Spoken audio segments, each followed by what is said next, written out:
ఆశీర్వదించిన మీ అందరికీ ముందుగా శిరస్సు వంచి నమస్కరిస్తున్నాను. దయచేసి మొన్న జరిగిన ఎన్నిక ఈ దేశంలో ఏ చిన్న అవినీతికి తావు లేకుండా, ఎలాంటి కుంభకోణాలు లేకుండా ఈ దేశంలో ఉన్న ప్రజలు సుభిక్షంగా, సురక్షంగా, క్షేమంగా ఉండే విధంగా పాలన జరిగింది.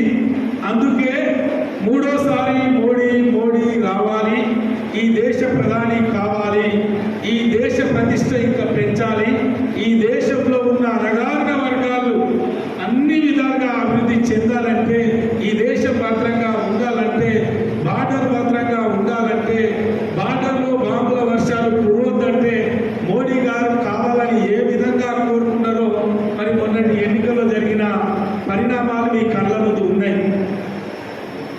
మామూలు రైతుల నుండి, ఈజీఎస్ లేబర్ నుండి, మేధావుల వరకు, యువకులు, కార్మికులు, కర్షకులు, విద్యార్థులు, విద్యావంతులు అందరూ కూడా మరి మోడీ గారు కావాలన్నారు.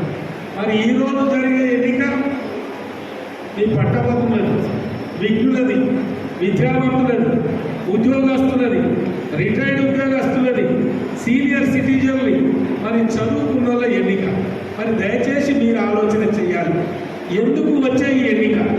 6 సంవత్సరాల కోసం మరి బీఆర్ఎస్ అభ్యర్థి పల్లా రాజేశ్వర రెడ్డి గారిని మీరు ఆశీర్వదిస్తే, మేధావులుగా మీరు గెలిపిస్తే, మరి మిమ్మల్ని కాదని మరి స్వార్థంతో శాసనసభ్యునిగా నిలబడాలని మరి మీరు ఆశీర్వాదాన్ని తిరస్కరించి రాజీనామా చేసి మరి ఎమ్మెల్యేగా పోతే వచ్చిన ఎన్నికే లేదు.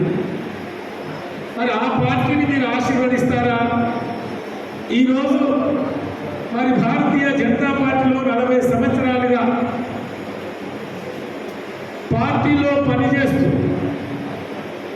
ఒక విద్యార్థి నాయకుడి నుండి నేటి వరకు మరి భారతీయ జెండా పట్టుకొని నమ్మిన సిద్ధాంతం కోసం పనిచేస్తున్న ప్రేమేందర్ రెడ్డి గారిని ఆశీర్వదిస్తారా? మీరు ఆలోచించుకోవాలి.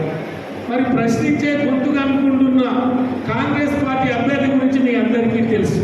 మరి అధికార పార్టీ ప్రశ్నిస్తారా? కుక్కిన పేర్లు ఎక్కువ ఉండాలి గెలిచినాక. మరి ఈరోజు ప్రశ్నించే గొంతుగా ప్రేమేందర్ రెడ్డి గారు.